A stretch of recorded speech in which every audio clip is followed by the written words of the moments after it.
The child had stopped crying 3 days ago. That was the worst part. Not the crying, but the silence that replaced it. She lay in the corner of a mud-walled cottage somewhere in the flatlands of northern France. The year 1316, her stomach so distended it looked almost obscene against the hollow cage of her ribs. Her mother sat beside her, not weeping, not praying, just watching. The woman's lips had cracked open like dry earth.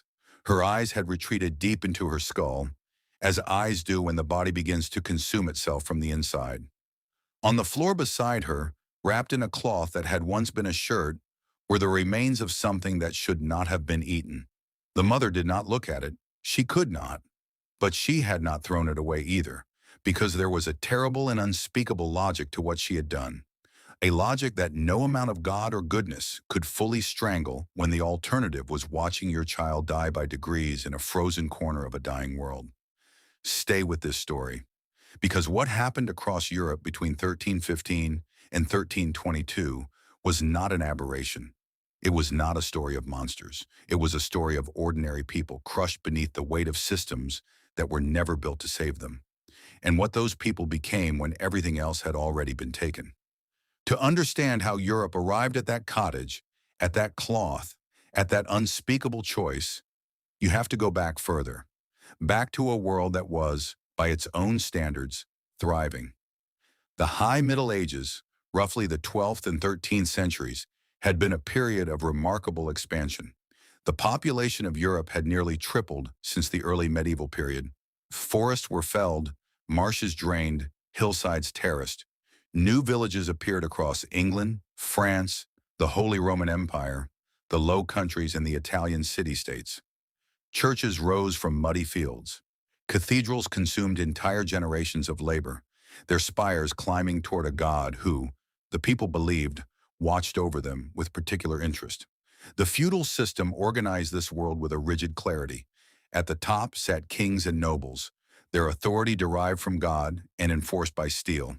Below them, knights and lesser lords administered land in exchange for military service. And below all of them, below everyone in practical terms, were the peasants, the villagers, the serfs, the men, women, and children who actually grew the food, and who in turn were fed by the land they worked. This arrangement had a certain brutal logic to it. The peasant owed labor and tribute to the Lord owed protection, the priest owed spiritual guidance in exchange for tithes, a tenth of everything a family produced. The church owed intercession with God. The entire architecture of medieval society was a tower of obligations, each tier resting on the one below, and at the very bottom, bearing the weight of all of it, were people who lived in one-room cottages with earthen floors, who slept beside their livestock for warmth, who ate bread made from grain that was more chaff and rye than wheat, and who had no surplus, no savings, and no safety net beyond the mercy of their Lord and the grace of their God. For a while, for a long, deceptively comfortable while, this worked. Not well, not fairly, but it worked. The climate helped. The medieval warm period, which had begun around the 10th century, made northern Europe unusually hospitable to agriculture. Growing seasons were longer. Harvests were more reliable. The population ate enough to work and worked enough to eat. The system creaked and groaned under its own inequalities, but it held together, season after season, century after century. And then in the spring of 1315, the rains came. They came and they did not stop. It rained in April when the fields should have been dry enough to plow. It rained in May and June when the planted seeds needed warmth and sun to germinate. It rained through July and August when the grain should have been rising golden and heavy toward a warm sky. It rained in September. The harvests across England, France, the Low Countries, Germany, Poland, and Scandinavia failed on a scale that no living person had witnessed and no record in memory had described. Imagine standing in a field in the autumn of 1315, looking at stalks of grain that have rotted at the root, that smell of mold and damp decay, that yield nothing when you press them between your fingers except a gray, wet pulp. Imagine knowing that this is everything, that there is no backup crop, no stored reserve beyond what your Lord has already taken, no market you can afford, no road you can walk to somewhere better. Imagine going back to your cottage and telling your children. Medieval peasants were not ignorant of hunger. Bad harvest happened. A single failed season could be weathered. Painfully, leanly, but survivable.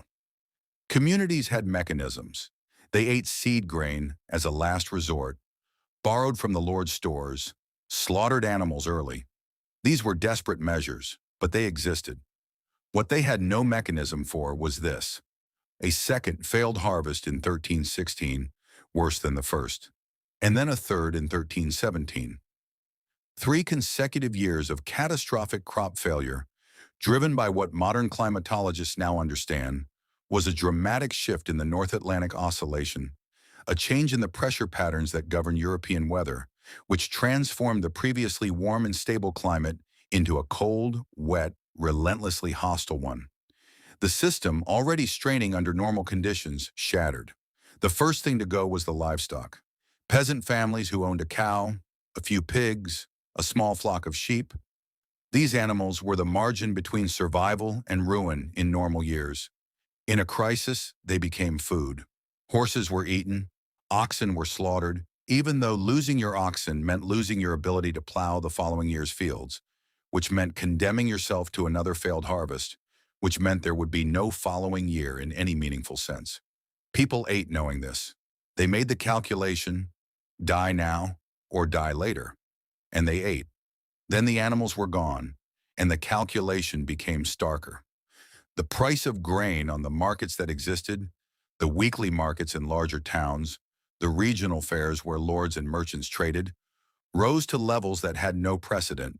In England, the price of wheat increased by nearly 800% between 1315 and 1316. For a peasant family, this was not a statistic. It was a death sentence expressed in numbers. They had no silver. They had already given what little surplus they possessed to their lord in rent and tithe. The church continued to collect its tenth of everything, of nothing increasingly, because the institutional machinery of tithing did not have an emergency stop. Lords, facing their own economic pressures and the general collapse of agricultural income, raised rents.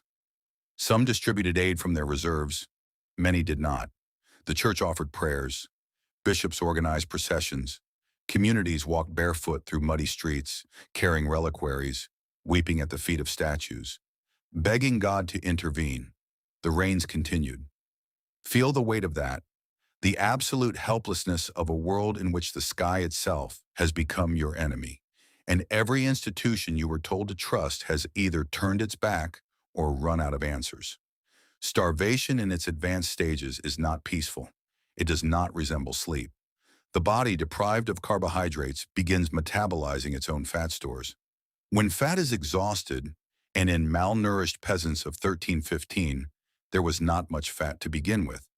It begins consuming muscle. The face hollows. The arms and legs become thin as rope. The abdomen may swell grotesquely as the liver fails and fluid accumulates. A condition known as famine edema, which was described by contemporary chroniclers as a kind of terrible bloating. The skin yellows. The mind, deprived of glucose, becomes slow, foggy, reduced to a narrow tunnel of immediate need. Contemporary accounts from 1316 describe people collapsing in the streets of London, Bruges, Paris, and Cologne. The anonymous chronicler known as the Monk of Malmesbury wrote that the poor were dying so quickly in England that they could not be buried fast enough, and that bodies were left in the streets and roads for days. A Flemish chronicle describes people so weakened they could not lift their own children. An account from Tournai speaks of bodies found in fields, their mouths filled with grass. Not as a poetic metaphor, but as a literal observation. They had tried to eat the ground beneath them. In the cities, the situation had its own particular horror. Urban populations depended on grain markets. When grain prices collapsed into unaffordability, the urban poor, artisans, day laborers, the landless, found themselves with no recourse at all. At least a peasant still worked land, however ruined. A weaver in Bruges had nothing but his labor, and nobody needed cloth when they were dying. Municipal authorities in Bruges, Ypres, and other Flemish cities attempted to organize grain distribution from public stocks. These efforts were real, and they saved some lives. They were also grotesquely insufficient against the scale of the catastrophe. Chronicles record riots at breadlines, men fighting over scraps in market squares, women offering themselves in exchange for food, not out of sin. That word becomes meaningless in this context, but out of the only logic that remained, survival at any price. Stay with this, because we have not yet reached the worst of it. It is important to understand what hunger does to the mind before describing what some people chose to do with their bodies. The psychological literature on starvation, built largely on modern studies of famine conditions, describes a progressive deterioration of moral reasoning under extreme caloric deprivation. Food becomes the only thought. Abstract concepts like honor, loyalty, sin, and propriety do not disappear exactly, but they retreat. They become a background hum beneath the immediate, all-consuming roar of need. Medieval people had no framework for understanding this process neurologically. They understood it theologically, one as temptation, as the devil's work, as the testing of souls. Chroniclers who documented what happened during the Great Famine often framed it in terms of spiritual failure, demonic influence, or divine punishment. But the people living through it experienced it simply as necessity. The documented accounts of cannibalism during the Great Famine of 1315 to 1322 come from multiple independent sources: monastic chronicles, civic records, judicial proceedings, and the accounts of traveling clergy. They are not consistent in their details, and some are clearly embellished by the moral horror of their authors. But across their variations, a common pattern emerges. The first documented cases involve the dead. This matters. The moral distance between eating the already dead and killing for food is vast, and the historical record suggests that most people who crossed the threshold of cannibalism during the famine did so initially at this lesser crossing, if lesser is even a word that can be used here. Bodies left unburied, and there were many given how quickly people died and how exhausted and malnourished the living were found partially consumed. In some cases, chroniclers report that graves were opened. The Annales Gandenses, a Flemish chronicle, contains one of the most frequently cited passages, a description of people in 1316 who were found eating the bodies of those who had died from hunger, consuming them like wild beasts driven by necessity. A chronicle from the Diocese of Metz describes 5 men who were apprehended, tried, and executed for consuming corpses. The record does not describe them as monsters. It describes them as starving. In England, judicial records from several counties include references to the consumption of human flesh, though the language of the records is often oblique, filtered through the discomfort of the clerks who wrote them. What survives is fragmentary and chilling in its bureaucratic understatement. The cases that disturb most are the ones involving the living. They exist in the record too, fewer, scattered, told with more horror than the others, but present. A chronicle from Silesia describes a family in which the father, having watched 2 of his children die, consumed their bodies before dying himself, and was discovered by neighbors who were themselves too weak to flee or intervene. A French account from Burgundy describes a woman tried by ecclesiastical court for killing and eating her infant. She was convicted and burned. The record of the trial survives. It does not describe a monster. It describes a woman who had lost her older children to starvation, who had herself been starving for months, and who seems to have been in a state of profound psychological dissociation when she committed the act. These are not comfortable histories. They should not be. What they are is true. What does it mean that these things happen? This is the question the medieval world struggled to answer, and it is the question that lingers.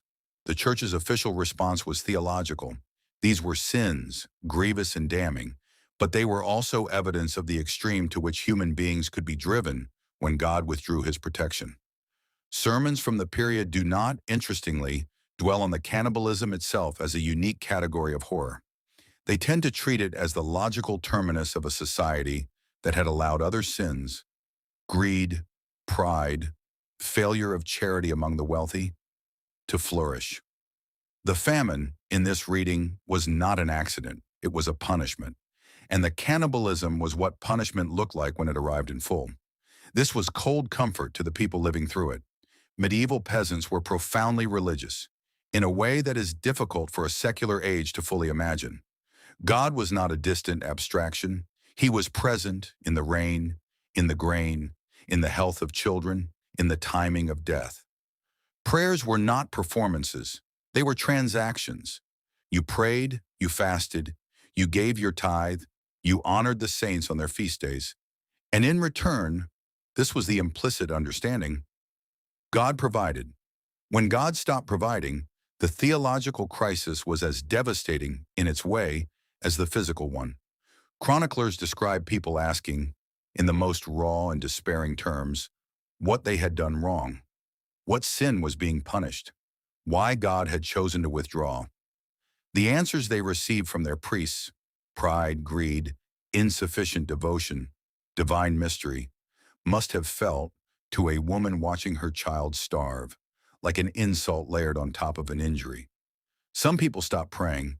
Some people turned in their desperation to older superstitions, to folk magic, to the remnants of pre-Christian practice that had never entirely left the European countryside, to anything that might offer purchase on a world that had become completely, inexplicably hostile.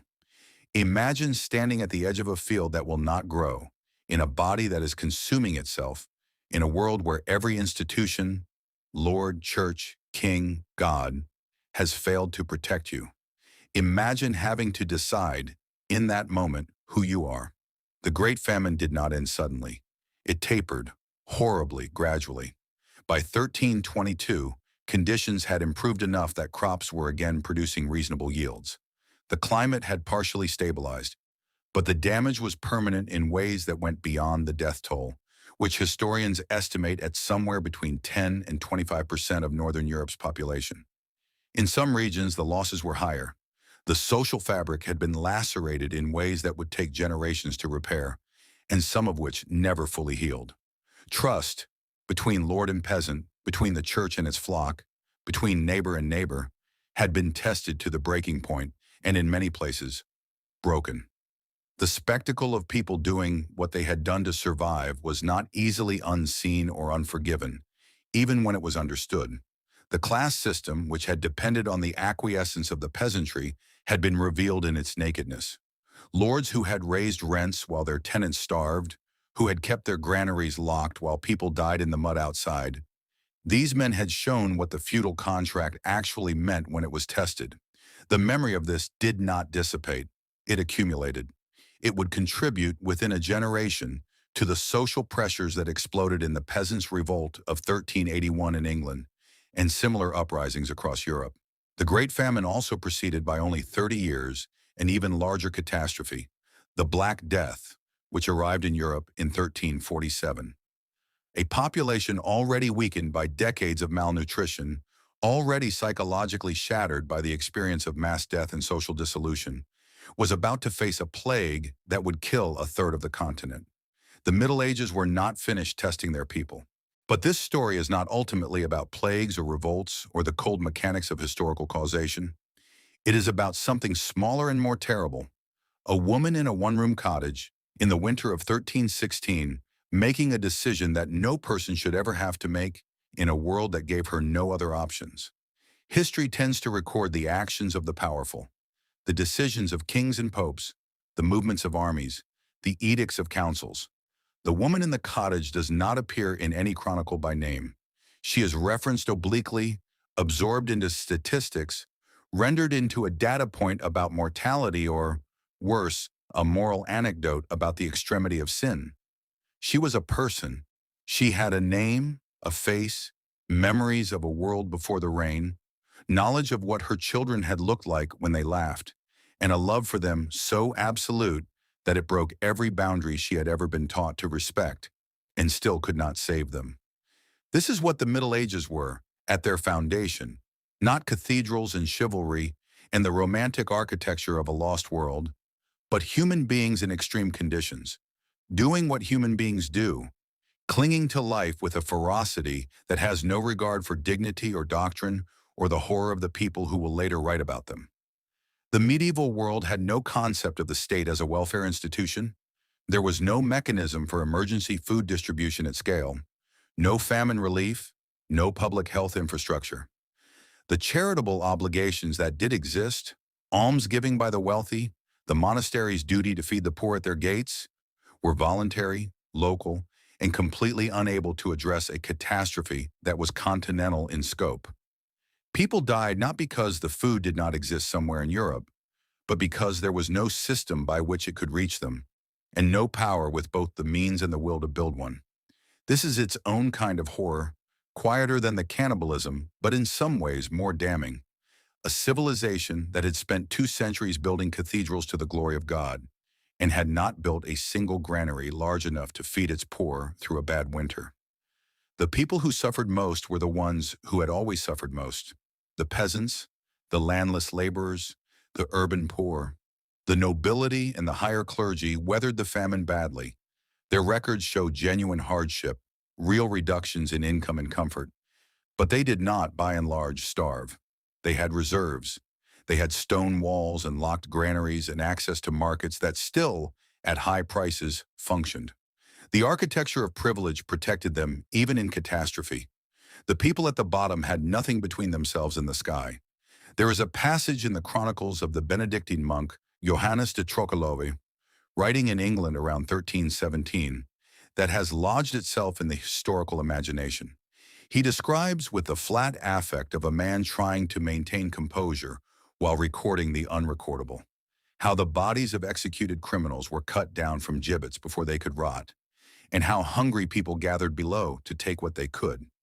He describes people too weak to walk being carried to the sides of roads to die. He describes the silence of towns that had been noisy and full the previous summer. He is trying to convey something to posterity, a warning perhaps, or simply a witness. He does not moralize, he simply records. Johannes de Trocalome understood, in 1317, what the people reading his chronicle in more comfortable times might need to be told: that civilization is not a permanent condition.